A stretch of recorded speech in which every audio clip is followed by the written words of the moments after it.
The infamous split. The split of BFB into two different shows is arguably the biggest event in all of BFDI. Not only did it completely change the dynamics of BFB, but the format too, going from a vote to eliminate to a vote to save. With all these changes in play, everything was completely shaken up, and so were the fates of several contestants. For many, this change was a blessing, whether it be because they were on a team full of likable characters, or being known for having a very polarizing personality that would naturally attract votes. This new format and switch up in the game overall saved their chances. But for others, it was detrimental. And today, I will give my top 10 characters who were either in a great spot in BFB to make a seriously deep run, or those who had really compelling stories that were abruptly halted due to this fella. Some of the people on this list are people who I feel just made the wrong decision joining BFB or TPOT, while others are those who just got plain screwed over by the vote to save format as a whole. Some of these characters got out really early, while others managed to stick around for a while, but despite staying longer, were ultimately robbed of the much more potentially interesting story they could have had if the split never occurred to begin with. Now without further ado, let's take a look at the list. I'm so mad I could just explode! Lightning is a bit of a special case on this list, and I'll get to why that is in a bit. But first, let's take a look at his journey and see where he went wrong. In BFB, Lightning was in a great position. He was a member of IANS, which was a team full of disliked magnets like Snowball, Flower, and Fanny, who were guaranteed to be eliminated before him. Even if his team went on a huge losing streak, he'd be practically untouchable. He had one of the safest spots in the game. But then after the split, Lightning decided to become a member of Death Pact again, which, unlike IANS, was one of the toughest teams to survive an elimination on. He did try to put up a good fight, but ended up getting 36th place overall. Way worse than he ever would have done in BFB. However, despite getting that much lower of a placement, I actually think this is a much better outcome for Lightning as a character overall. I mean, I'm really struggling to see what Lightning would have done on IANS for the next, 20 episodes. He didn't really have anything else to do, but joining Death Pact again was a very natural and perfect fit for his story. We kind of saw him regretting all the pain he caused striking people wanting to improve himself in BFB. And to be honest, I think his elimination came at the right time. He was used as a gateway to progress the story even though he wasn't there. As a character, Lightning ended up serving his purpose, and ended up leaving a huge impact upon his departure. Unlike everyone else on the list, the split actually managed to grow his character beyond what BFB could do. But because it was at the cost of him having a long run in the game, he ends up here on this list at number 10. Yeah, I nailed it! For the first 11 to 12 episodes of BFB, Naily didn't really do much to stand out. Her main gimmick was just saying that she nailed it, along with other nail puns. But in BFB 14, she locked in, and got her first major role in one of the biggest episodes of the series.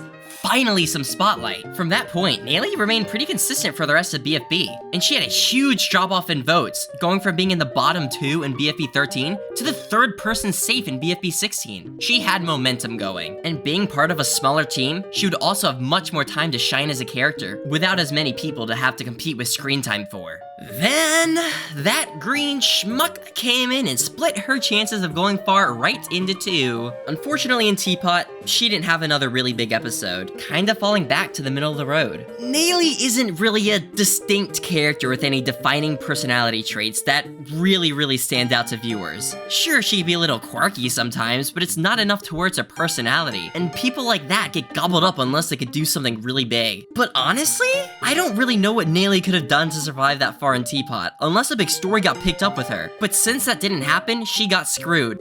And I'm not even a screw!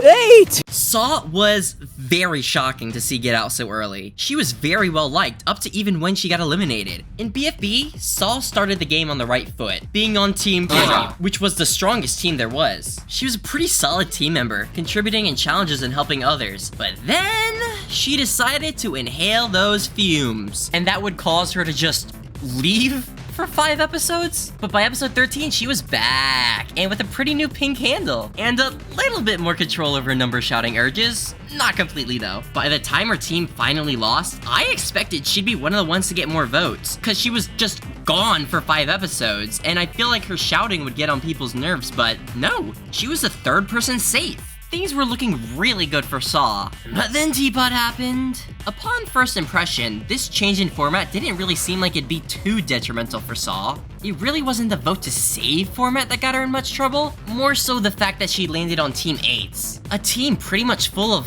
already very well established characters. And that hurt her little newbie chances of survival. She didn't really do anything too substantial in the episodes that she did compete in, and ended up being the 3rd boot overall. However, even if she did survive that elimination, I'm not sure how much further she would have gone. I feel Team 8 was probably the most stale team. We never really had much growth going on inside that team. Normally they just like do the challenge and that's it. And we saw the result of their lack of growth, with 3 of them getting out pretty much immediately after the team swap. That team didn't really give her much room to grow, but in BFB, she had so much more to work with, and she likely would have performed way better than she ended up doing in TPOT. Seriously, look at old BFB predictions. Pretty much all of them have Saw going really deep. Subscribe to DerpyDoofus. Someone else those old BFB predictions had going really far was Remote. She was on a great path in BFB, being a strong, complex character within Death Pact, in the center of a lot of stuff that was happening on that team. Death Pact in BFB was pretty interesting, as about half of the members on that team didn't even care about preventing death, just sort of ending up there. But out of the ones who actually did care about preventing death, Remote was the biggest wild card. She often prioritized winning challenges over the Pact, even going as far as sending a bomb to Robot Flower to survive the challenge. I either see her becoming really good at preventing death through Black Hole and Pie's teachings, learning that death prevention is the way, or the complete opposite, realizing that the Pact is stupid and fully focusing on winning challenges. However, she continued on Death Pact and Teapot, so that door was still open. But unfortunately for her, she got eliminated before that could happen. And then Fanny got to go on to steal her thunder. I will say though, I do feel like this is the better outcome. Not for Remote, but for Teapot overall. I think Fanny fits the role better of calling out Death Pact, because you can hear the anger and passion in her voice. Remote would have just said everything in her monotone voice. Doesn't change the fact that she was completely screwed over though. I mean, she didn't do anything wrong, it was just the vote to save format that screwed her over. And outside of episode 1, she didn't really have any big moments in Teapot. Remote really was robbed of being a real complex character, and it is another shame. Good thing I have my secret weapon. Similarly to Lightning, Ruby was also an IANS, automatically putting her in a great position to go far in the game. You might think, well, with most of her Alliance members gone, Ruby wouldn't really do much in BFB, right? No! I disagree. She was open to many more opportunities to branch out outside of just her alliance. BFB 13 and 14, when she was completely without her alliance, were some of my favorite Ruby episodes in the series. Actually taking on a leadership role and forming bonds with people you never would have expected, like Snowball. IANS was a team of people who really did not get along well with each other. Ruby was the only person on the team who was on good terms with everybody, which would have been so much fun to see more of. Then the split happened. And I don't know about you, but Ruby just wasn't hitting the same for me after that. The thing that screwed her over most wasn't the votes to save format. As we saw in BFDIA, she could do very well in the prize votes. So what went wrong? It was the team she was on. You see, Ruby works best as a contrasting character to the rest of her team. It's why she's so funny on IANS and Free Smart. Those two teams are filled with members who try to take stuff very seriously. But on the Have-Nots, there were many other eccentric personalities to rival her humor, like Gelatin and Leafy. On top of the fact that she stayed on the same team as the more sympathetic, previously plot-relevant Bubble, yeah, she was doomed. To be honest, I believe that she would have survived any of the other Teapot teams, but this was one of the worst possible combinations of characters that Ruby could be with for her survival. And because of this, she got out much earlier than she would have in most other scenarios. Let's do it, lol. Barfbag is quite interesting here. Out of everyone on this list, she's the most recently eliminated player. But despite making it decently far compared to most players here, she's still quite high up. I touched a bit on how Barfbag was messed up in Teapot in one of my previous videos, and since that video, they did try to do a bit more with her, but honestly, it just wasn't really working. Due to the split, she lost all the relationships that made her interesting in Lollipop and Spongy. Well, I mean, Spongy was eliminated in BFB regardless, but you get my point. The main thing that Barfbag had going for her in BFB was she was sympathetic. People weren't taking her seriously due to claiming her barf molecules were infecting her brain, and she was the only one to really go out of her way to care for Spongy. All this stuff that made her a really rootable character was just taken away. I mean, sure, she stayed with her other closest friend Donut, but nothing really that cool even came out of that. I mean, They did at least try to do stuff with her, like causing the infection along with the aftermath on that, but it just really wasn't enough. And by the team swap, she practically stood no chance to go much further compared to the other zanier characters of that team. I think the best course of action would have been to have her switch places with Taco and go over to BFB, filling in the shoes of Taco's sort of motherly role that she took between Blocky and Woody. And she'd also still be on a team with Spongy. It's perfect for her. However, I don't know how far Barfbag would have made it in this scenario, but at least it would have given her something to do. But if the split didn't happen, she would have been in a great spot to go far in BFB as a strong, complex character. But she went from that to still not the worst run ever in TPOT, but kind of became someone who overstayed her welcome and tarnished her reputation a bit. I have 37 favorite numbers. Another person who was on track to do very well in BFB was Cloudy. He was on Team Beep. Challenge-wise, it was the worst team, but within that team, Cloudy was getting consistently the least amount of votes, and had a great dynamic within his team. You would think being on a team that lost so much so early would be a bad thing, but I think in Cloudy's case, it actually helped him a lot. Losing that much gave him much more of a reason to get screen time. Going to that many cake at stakes really helped to establish his character early on, when many other new characters maybe wouldn't have that chance to show themselves. And with so few people on his team, there's not many people to distract from him. And especially for Cloudy, because about half of his team members couldn't even talk. That put Cloudy as one of the most well-known characters in BFB, with most other characters maybe not being able to have that opportunity to get that much screen time, fading into the background. In TPOT, Cloudy got a reset, and was put on a new team with much more characters who could talk, and that's the same size as all the other teams again. Now, I wouldn't say Cloudy necessarily got a reduction in screen time. He still played a part in the episodes he was in, but with a much longer episode format, everyone else around him also got a lot more screen time, causing him to fade in relevance against the rest. But still, even going into his elimination, everyone thought Cloudy would be safe, because he was so well liked on the surface. But the thing about Cloudy, he's somebody that pretty much everybody likes, but he's not many people's favorite character. Except for two for some reason. Seriously, why have they talked about how much they miss Cloudy on multiple occasions, going as far to name a team after him? But ultimately, it was the change in format that led to Cloudy's demise. He was on a fantastic path to go deep into BFB, and this switch in format and team led him to go out way earlier than anyone would have anticipated. Third is very cool. Y'all, Bubble was doing so well in BFB. She had consistently record low votes, and she was a very central character before the split happened. Let's take a look at her story in BFB. She immediately started off episode 1 as a major character, already getting demoted from member to Bember. And later in the episode, she had her own little moral dilemma of whether she should do what her alliance says or do what her heart tells her. That kept continuing throughout the season, and then it came to a climax in episode 8, where Match was getting seriously mad at her. But then after the challenge, Fanny tells Bubble that Match is a huge hypocrite, and that she wouldn't have done any better herself, eventually leading to Bubble confronting Match in episode 11,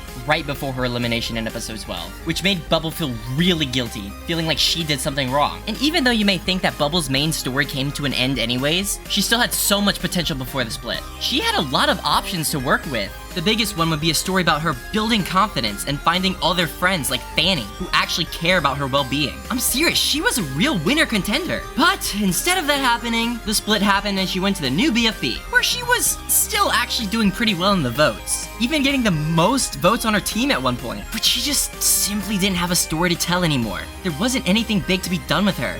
In fact, the writers were so done with her that they literally killed her off, causing her to get the least amount of votes to build other character stories, just being thrown away. She started out the game coming out the gate strong with the winner's journey, but the split caused her to be brushed to the side as an afterthought. It was just a really sharp and harsh turn for someone with so much build-up to come to an abrupt stop like that. The only one who could free me was myself.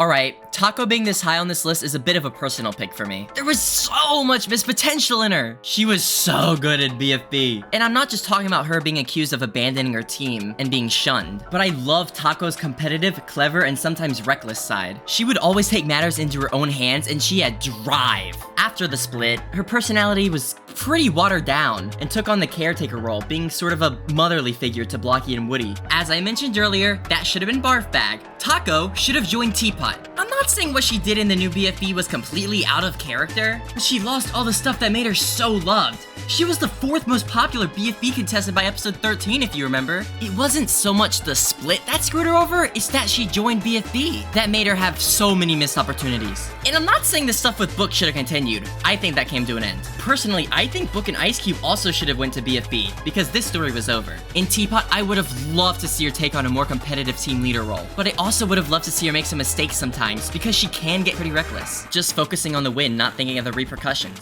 So much great conflict potential there. Luckily, we did see some of the old talkster coming out in BFB 29, where she was the one suspicious of the announcer, and of course in Taco fashion, nobody believed her, while she was right. But this got me thinking. She would have been the perfect person to be suspicious of one in Teapot, filling in Basketball's role. She would have tried to tell people, but nobody would have believed her, and it would have fit her character so perfectly. Basketball still would have had her stuff with Robot Flower, but Taco really could have done well in Teapot. She also would have done really well if the split never happened to begin with. But sadly, I think we got the worst scenario for Taco, where she turned into a character with a tarnished legacy when she could have been one of the best characters in all of this show. Oh boy, are we getting more salt and vinegar? Yeah, I think this was a pretty obvious top pick. For most people, Balloony is the one everyone's mind immediately goes to when you hear screwed over by the split. I don't really know if it was the split itself that screwed over Balloony here, or more so the fact that he decided to continue competing in BFB, where he was doomed from the start. Those who stayed in BFB were meant to be already well-established characters who were favorites. And then there's Balloony. I'm sorry, there was no chance of him ever surviving a single elimination with this cast.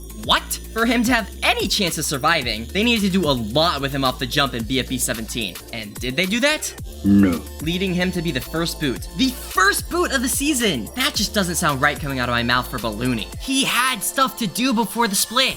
Being on the team of underdogs. Being pretty much the only one with fully functional limbs, besides Woody, who couldn't really use them, I guess? That automatically makes him a very compelling and rootable character. But what do you do when you take away all the stuff that made him notable? Bam, gone. He didn't even have any friends. In Teapot, I don't know how well he would have done. I don't think he would have gone as far as everyone thinks he would have. Sort of like Cloudy, but I do think he does better than that. But what I do know is that he would have done so much better than he did if the split just did not happen to begin with. I mean, he does have some other stuff going for him. He could have had some cool dynamics on a Teapot team. Bringing back the BFB 13 popularity poll, Balloony was way behind all the other people who stayed in BFB. He had no chance. In fact, he was so screwed over that he was given his very own BFDIA episode to host, out of compensation for being taken out way before his time. There is no way I could have made this list without putting anybody else in number one. He is the definition of screwed over by this whole mess. And all the players here went from performing very likely well if things just stayed the course, to becoming questions of what could have been